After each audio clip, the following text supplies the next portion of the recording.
Assalamualaikum warahmatullahi wabarakatuh. Perkenalkan, nama saya Yustica Octavia Murni, NIM 170291127. Saya akan mempresentasikan mengenai sejarah ilmuwan matematikawan yang bernama Johann Gottfried Gauss. Ini merupakan foto atau profil dari seorang Johann Gottfried Gauss atau yang lebih dikenal sebagai Gauss. Pertama, saya akan membahas mengenai biografi singkat dari Gauss. Yang kedua, masa kecil dari Gauss. Yang ketiga, pendidikan Gauss. Yang keempat, karya Gauss. Yang kelima, penghargaan dan prestasi yang diterima oleh Gauss. Yang keenam, kontribusi Gauss dalam ilmu matematika. Dan yang terakhir yaitu mengenai keteladanan Johann Gottfried Gauss. Baiklah, yang pertama saya akan menyampaikan mengenai biografi singkat dari seorang Johann Gottfried Gauss. Johann Gottfried Gauss, atau yang lebih akrab disapa dengan Gauss, lahir pada tanggal 30 April tahun 1777. Bertempat di Brunswick, Jerman, yang merupakan suatu kota besar di Jerman. Pekerjaannya yaitu sebagai ilmuwan dan lebih spesifik yaitu sebagai matematikawan. Kebangsaannya yaitu Jerman, agama yang dianutnya Protestan Lutheran. Gauss ini meninggal pada tanggal 23 Februari tahun 1855, di mana bertempat di Göttingen, Jerman. Nah, hal yang unik pada biografi singkat dari Johann Gottfried Gauss ini adalah tanggal kelahirannya. Ia memiliki ibu yang buta huruf, sehingga ibunya lupa mencatat tanggal kelahirannya. Dan tanggal kelahiran ini dia hitung sendiri berdasarkan potongan informasi yang diberikan oleh ibunya. Dan dia memperoleh bahwasannya ia lahir pada tanggal 30 April tahun 1777. Selanjutnya, saya akan membahas mengenai masa kecil dari Johann Gottfried Gauss.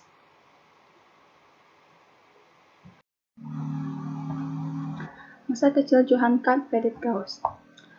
Gauss adalah seorang matematikawan dan astronom Jerman yang digolongkan sebagai salah satu matematikawan sejarah paling berpengaruh.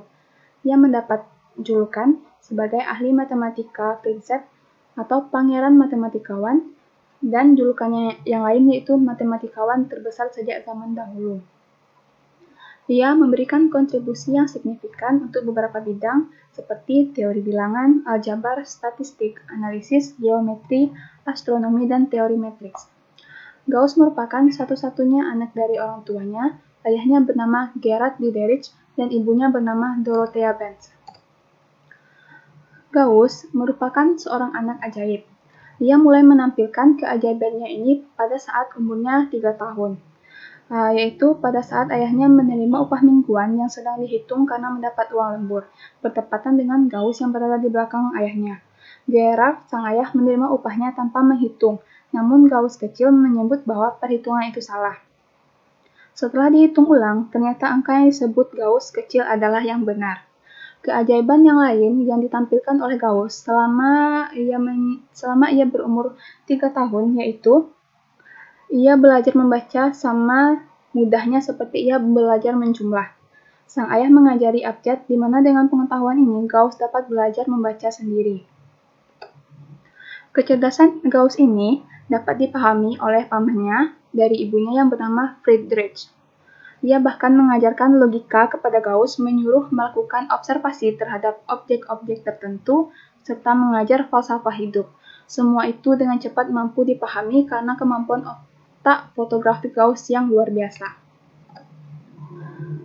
Pada saat umur 7 tahun, Gauss dikirim ke sekolah lokal, di mana pada saat tahun ini, guru masih merupakan tirani yang taunya hanya melecut dengan cemeti untuk mengajar anak. Nah, suatu hari untuk menjaga agar murid tetap sibuk, guru tersebut memberikan perintah untuk menjumlahkan angka sebanyak 100 dimulai dari 80.297 sampai 100.899. Setelah jawaban siswa dikumpul, guru tersebut yang bernama Butner menjelaskan hasilnya. Lalu Gauss memberikan bantahan bahwa jawaban yang diberikan oleh gurunya tersebut salah. Guru tersebut yang bernama Butner itu mengatai Gauss dengan murid bodoh. Nah, setelah pembelajaran usai, guru tersebut mencari kembali jawabannya. Namun, jawaban yang diberikan oleh Gauss tadi merupakan jawaban yang benar. Sehingga, karena permasalahan ini, guru Gauss bahkan menyerah untuk mengajarnya dan berkata, "Saya tidak dapat mengajar anak ini lagi." Bahkan, guru yang bernama Butner ini mengalihtangankan tanggung jawabnya kepada seorang asisten guru yang bernama Johann Martin Bartels. Karena hal yang ditunjukkan oleh Gauss dari ia berumur 3 tahun sampai bersekolah pada saat umur 7 tahun, ayah Gauss mengubah rencananya, di mana semulanya ayah Gauss ingin menjadikannya sebagai pedagang atau pekerja, berubah menjadi ingin menjadikan Gauss sebagai dokter atau pengacara, bahkan menjadi profesor. Selanjutnya, mengenai pendidikan Johann Friedrich Gauss. Pada tahun 1784, saat Gauss berumur 7 tahun, ia menerima pendidikan di sebuah sekolah lokal. Di mana di sekolah ini ia menunjukkan betapa jenius dirinya, yang dapat membuat gurunya sendiri menyerah untuk mengajarnya. Pada tahun 1792, saat Gauss berumur 15 tahun, Gauss sudah belajar di college atau di sebuah universitas. Ia mendapatkan beasiswa di mana semua biaya kuliahnya ditanggung oleh Ferdinand. Ia mengambil jurusan bahasa kuno dan bahasa modern, serta matematika, dan pada umur 16 tahun ia mulai menggagas teorema geometri selain Euclid. 3 tahun kemudian, yaitu pada tahun 1795, Gauss masuk ke Universitas Göttingen. Pada saat masuk ke universitas ini, ia belum dapat menentukan jurusan matematika atau jurusan bahasa yang akan ia pilih. Setahun kemudian, bertepatan pada tanggal 30 Maret 1799, ia menemukan cara membuat poligon 17 sisi dengan menggunakan kompas dan penggaris, sehingga ia memutuskan untuk mengambil jurusan matematika. Pada tahun 1799, Gauss kembali ke kota asalnya, kota tempat ia dilahirkan, yaitu Brunswick, dari pengembaraan studinya selama beberapa tahun setelah ia lulus dengan gelar dokter dari Universitas Helmstedt dengan disertasi tentang dasar aljabar. Pada tahun 1807, saat Gauss berumur 30 tahun, ia menerima posisi profesor astronomi di observatorium di Göttingen. 9 tahun kemudian, tepatnya pada tahun 1818, ia bekerja di suatu lembaga survei geodesis di Kerajaan Hanover. Selanjutnya, mengenai karya-karya dari Johann Friedrich Gauss. Buku yang berjudul Disquisitiones Arithmeticae merupakan karya pertama yang diusung atau diterbitkan oleh Gauss. Buku ini diterbitkan pada tahun 1801, yang mana buku ini sempat tertunda selama 3 tahun untuk diterbitkan. Di dalam buku ini, Gauss memperkenalkan beberapa simbol matematika, dan di dalam buku ini juga terdapat pembuktian dari hukum reciprocity kuadrat yang dijabarkan oleh Gauss. Selanjutnya, mengenai penghargaan dan prestasi dari Johann Friedrich Gauss. Yang pertama yaitu pada tahun 1810, ia dihormati dengan penghargaan Lalande oleh Akademi Ilmu Pengetahuan Prancis sebagai pengakuan atas kontribusinya terhadap astronomi. Yang kedua, ia dianugerahi penghargaan Akademi Ilmu Pengetahuan Denmark pada tahun 1823 untuk studi tentang sudut melestarikan peta. Yang ketiga yaitu dia dipresentasikan dengan Copley Medal oleh Royal Society London dalam tahun 1838 untuk penemuan dan penelitian matematis dalam magnetisme, di mana medali Copley ini merupakan sebuah penghargaan saintifik yang diberikan oleh Royal Society London untuk prestasi terbaik dalam penelitian dalam berbagai cabang ilmu pengetahuan. Selanjutnya, kontribusi Gauss dalam ilmu matematika.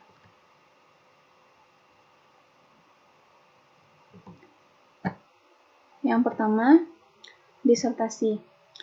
Gambar di samping merupakan tesis yang digagas oleh Gauss dengan judul tesisnya yaitu Demonstratio Nova Theorematis Omnem Functionem Algebraicam Rationalem Integram.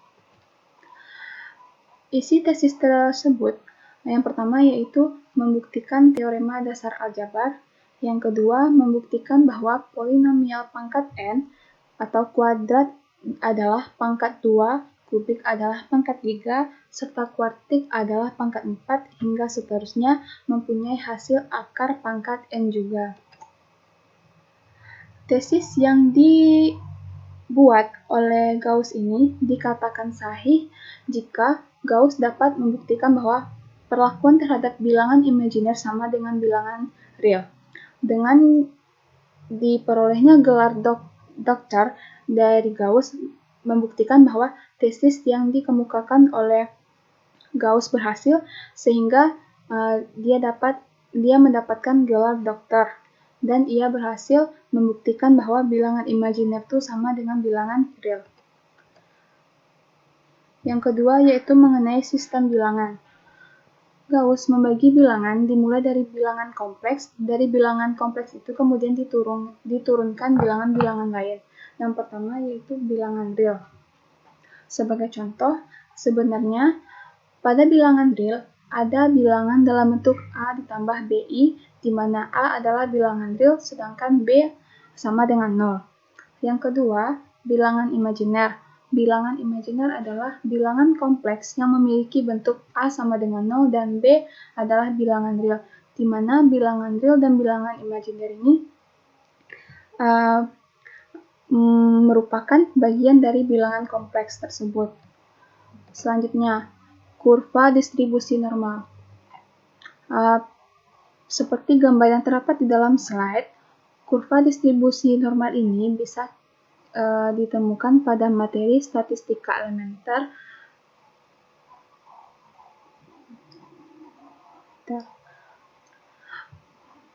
Jadi, penemuan kurva distribusi normal oleh Gauss ini merupakan sumbangsih Gauss dalam teori probabilitas yang dinamakan dengan kurva Gaussian, atau lebih sering juga disebut sebagai hukum Gauss, yaitu tentang distribusi normal atau yang sekarang lebih dikenal dengan kurva berbentuk lonceng.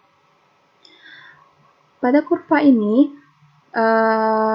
terdapat kesalahan atau error yang akan terkumpul pada sisi tengah yang membagi kurva menjadi dua bagian, yaitu kurva bagian kanan dan kurva bagian kiri. Di mana pada kurva kedua sisinya simetris dan masing-masing sisi tersebut sama. Selanjutnya, mengenai metode kuadrat terkecil. Seperti yang terdapat di slide, di mana judulnya yaitu Theoria Combinationis Observationum. Gambar ini merupakan karya Gauss mengenai metode kuadrat kecil atau method of flat square, yang merupakan metode yang sangat berpengaruh untuk sejarah statistika. Karya ini ditemukan oleh Gauss pada akhir abad ke-18. Hal ini dipublikasikan oleh Gauss sendiri pada tahun 1821 pada buku yang berjudul Theoria Combination Observationum Erroribus Minimus ob Notiae. Kontribusi yang selanjutnya yaitu mengenai eliminasi Gauss-Jordan. Seperti gambar, terdapat dua matriks. Yang pertama, matriks pertama menggunakan eliminasi Gauss-Jordan dan matriks kedua menggunakan eliminasi Gauss. Perbedaan dari kedua matriks ini, yang pertama yaitu metode Gauss-Jordan menghasilkan matriks dengan bentuk baris eselon tereduksi, atau kita namakan juga dengan metrik yang simetris atau metrik identitas. Sedangkan matriks dengan metode Gauss hanya menghasilkan matriks sampai pada bentuk baris eselon. Baiklah, selanjutnya mengenai keteladanan dari Johann Gottfried Gauss. Berdasarkan penjelasan yang telah saya jabarkan dari awal mengenai Gauss, dari masa kecilnya, pendidikan, hingga kontribusi yang diberikan Gauss pada masa-masa muda hingga tuanya, kita dapat mengambil beberapa hal yang patut ditiru dari pengalaman hidup seorang Gauss, yaitu yang pertama, berani mengemukakan pendapatnya yang dirasa benar dengan percaya diri. Yang kedua, berani mencoba banyak hal. Yang ketiga, loyalitas yang tinggi pada bidang yang ditekuni. Yang keempat, tekun dan selalu berusaha menyelesaikan permasalahan yang ada dengan hasil yang sempurna. Keempat hal tersebut dapat kita jadikan refleksi diri untuk lebih baik ke depannya. Dari Gauss, kita dapat belajar bahwasanya berani untuk mengemukakan pendapat itu sangat penting, agar pemikiran kita dapat berkembang dan mendatangkan banyak manfaat untuk banyak orang. Sekian penjelasan mengenai sejarah seorang Johann Gottfried Gauss. Saya harap apa yang saya sampaikan dapat bermanfaat untuk menambah pengetahuan maupun wawasan teman-teman semua mengenai ilmuwan matematika, terkhususnya mengenai Johann Gottfried Gauss. Jika ada kesalahan, saya mohon maaf. Semoga kedepannya saya bisa lebih baik lagi dalam mempresentasikan suatu materi. Saya akhiri dengan Assalamualaikum warahmatullahi wabarakatuh.